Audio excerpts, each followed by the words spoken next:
The Mastery of Destiny by James Allen, Chapter 2. The Science of Self-Control. We live in a scientific age. Men of science are numbered by thousands, and they are ceaselessly searching, analyzing, and experimenting with a view to discovery and the increase of knowledge. The shelves of our libraries, both public and private, are heavy with their load of imposing volumes on scientific subjects, and the wonderful achievements of modern science are always before us, whether in our homes or in our streets, in country or town, on land or sea. Here shall we have before us some marvelous device, some recent accomplishment of science, for adding to our comfort, increasing our speed, or saving the labor of our hands. Yet with all our vast store of scientific knowledge, and its startling and rapidly increasing results in the world of discovery and invention, there is, in this age, one branch of science which has so far fallen into decay as to have become almost forgotten, a science, nevertheless, which is of greater importance than all the other sciences combined, and without which all science would but subserve the ends of selfishness and aid in man's destruction. I refer to the science of self-control. Our modern scientists study the elements and forces which are outside themselves, with the object of controlling and utilizing them. The ancients studied the elements and forces which were within themselves, with a view to controlling and utilizing them, and the ancients produced such mighty masters of knowledge in this direction, that to this day they are held in reverence as gods, and the vast religious organizations of the world are based upon their achievements.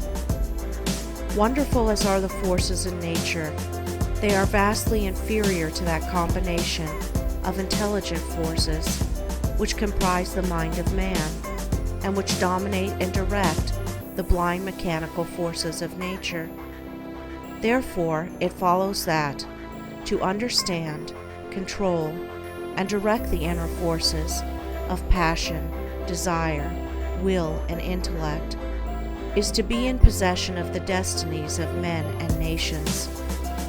As in ordinary science, there are, in this divine science, degrees of attainment, and a man is great in knowledge, great in himself, and great in his influence on the world, in the measure that he is great in self-control. He who understands and dominates the forces of external nature is the natural scientist, but he who understands and dominates the internal forces of the mind is the divine scientist, and the laws which operate in gaining a knowledge of external appearances operate also in gathering a knowledge of internal varieties. A man cannot become an accomplished scientist in a few weeks or months, nay, not even in a few years, but only after many years of painstaking investigation can he speak with authority and be ranked among the masters of science. Likewise, a man cannot acquire self-control and become possessed of the wisdom and peace-giving knowledge which self-control confers, but by many years of patient labor, a labor which is all the more arduous because it is silent and both unrecognized and unappreciated by others. And he who would pursue this science successfully must learn to stand alone and to toil unrewarded, as far as any outward emolument is concerned. The natural scientist pursues, in acquiring his particular kind of knowledge, the following 5 orderly and sequential steps. 1. Observation. That is, he closely and persistently observes the facts of nature. 2.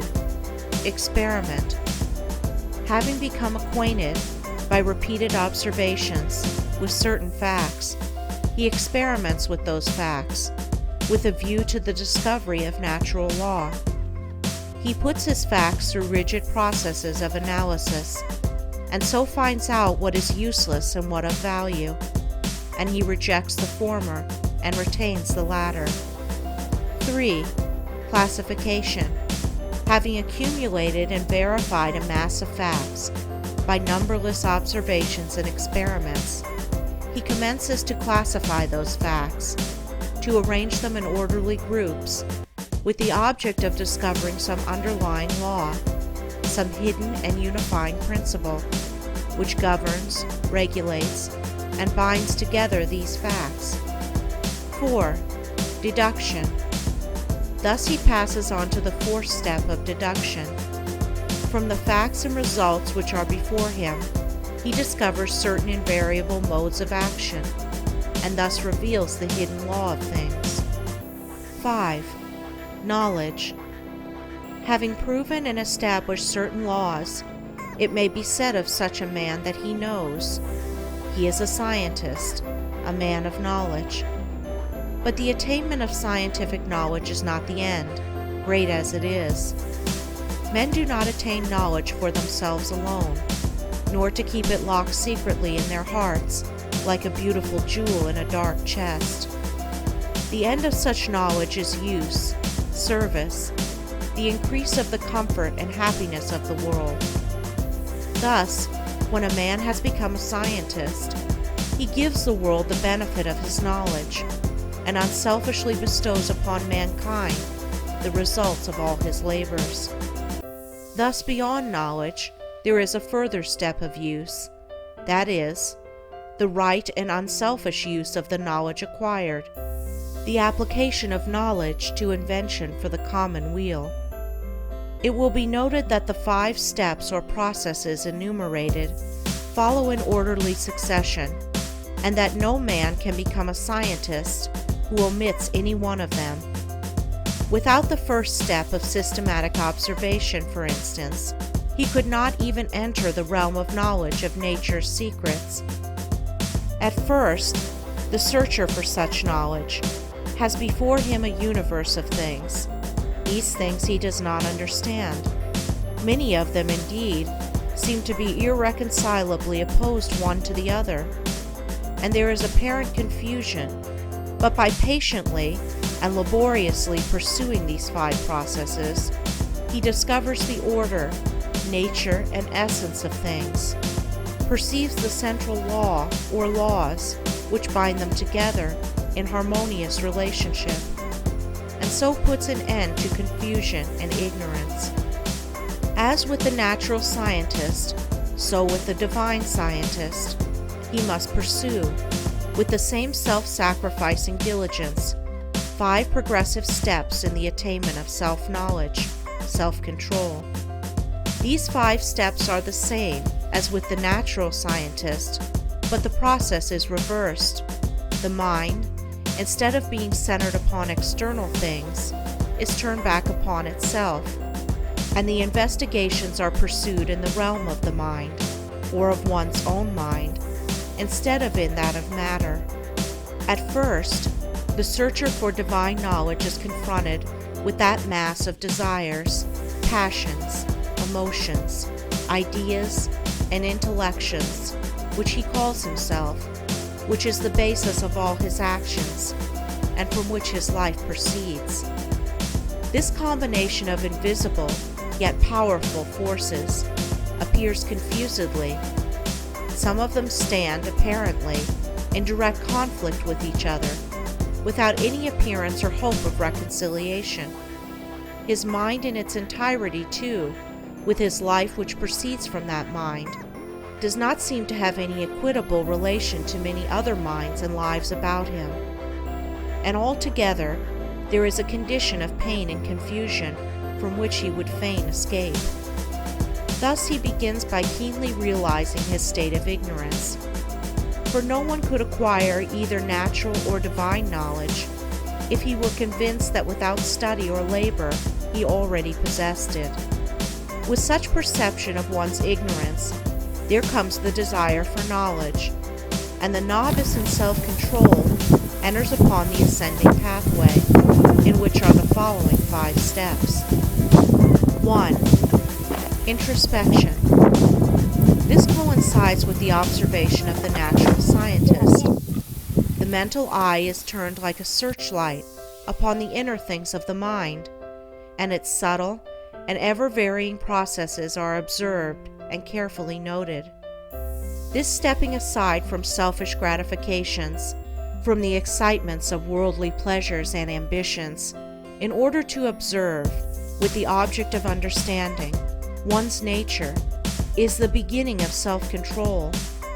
Hitherto, the man has been blindly and impotently borne along by the impulses of his nature, the mere creature of things and circumstances. But now he puts a check upon his impulses, and instead of being controlled, begins to control. 2. Self-analysis. Having observed the tendencies of the mind, they are then closely examined and are put through a rigid process of analysis. The evil tendencies, those that produce painful effects, are separated from the good tendencies, those that produce peaceful effects. And the various tendencies, with the particular actions they produce, and the definite results which invariably spring from these actions, are gradually grasped by the understanding, which is at last enabled to follow them in their swift and subtle interplay and profound ramifications. It is a process of testing and proving, and for the searcher, a period of being tested and proved. 3. Adjustment. By this time, the practical student of things divine has clearly before him every tendency and aspect of his nature, down to the profoundest promptings of his mind and the most subtle motives of his heart. There is not a spot or corner left which he has not explored and illuminated with the light of self-examination. He is familiar with every weak and selfish point, every strong and virtuous quality.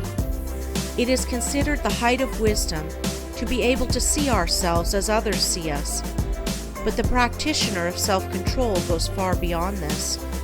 He not only sees himself as others see him, he sees himself as he is, thus standing face to face with himself, not striving to hide away from any secret fault, no longer defending himself with pleasant flatteries, neither underrating nor overrating himself or his powers, and no more cursed with self-praise or self-pity.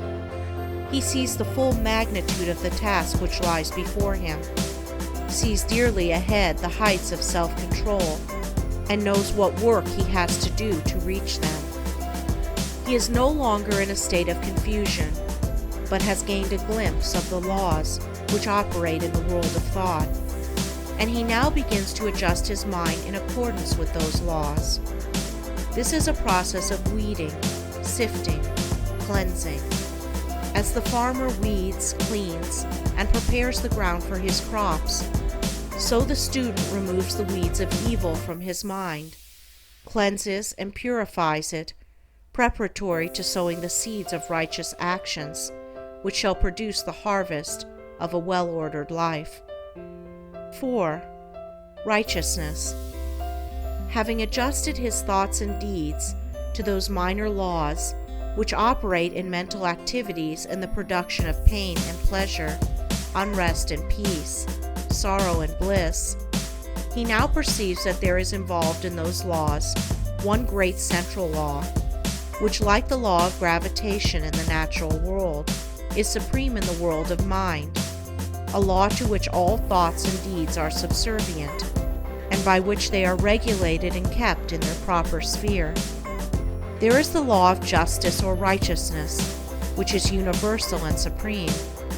To this law he now conforms.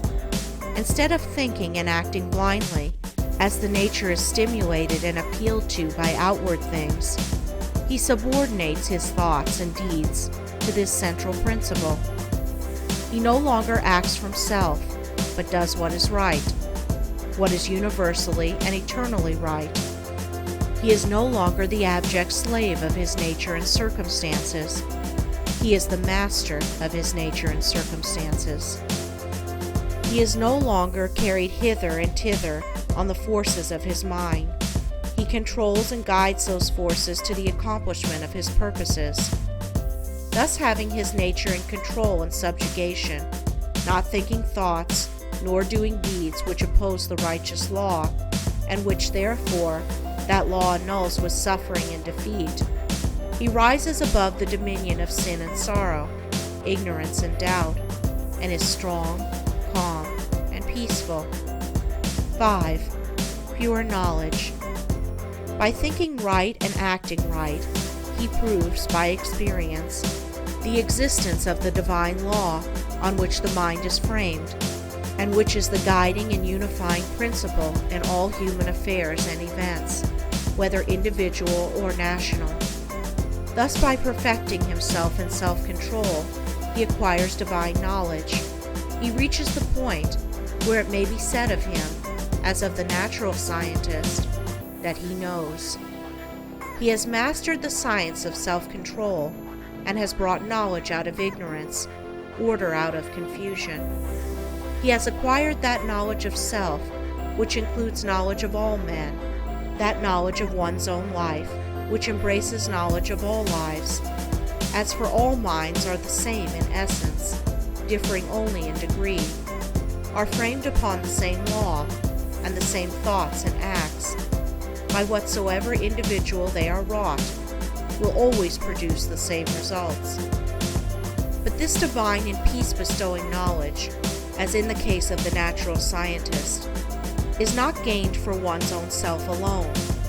For if this were so, the aim of evolution would be frustrated, and it is not in the nature of things to fall short of ripening and accomplishment. And indeed, he who thought to gain this knowledge solely for his own happiness would most surely fail. So beyond the 5th step of pure knowledge, there is still a further one of wisdom, which is the right application of the knowledge acquired, the pouring out upon the world, unselfishly and without stint, the results of one's labors, thus accelerating progress and uplifting humanity. It may be said of men who have not gone back into their own nature to control and purify it, that they cannot clearly distinguish between good and evil, right and wrong. They reach after those things which they think will give them pleasure, and try to avoid those things which they believe will cause them pain. The source of their actions is self, and they only discover right painfully and in a fragmentary way, by periodically passing through severe sufferings and lashings of conscience. But he who practices self-control, passing through the 5 processes, which are 5 stages of growth, gains that knowledge which enables him to act from the moral law which sustains the universe. He knows good and evil, right and wrong, and thus knowing them, lives in accordance with good and right. He no longer needs to consider what is pleasant or what is unpleasant, but he does what is right. His nature is in harmony with his conscience, and there is no remorse. His mind is in unison with the great law, and there is no more suffering and sin. For him evil is ended, and good is all in all. End of chapter 2.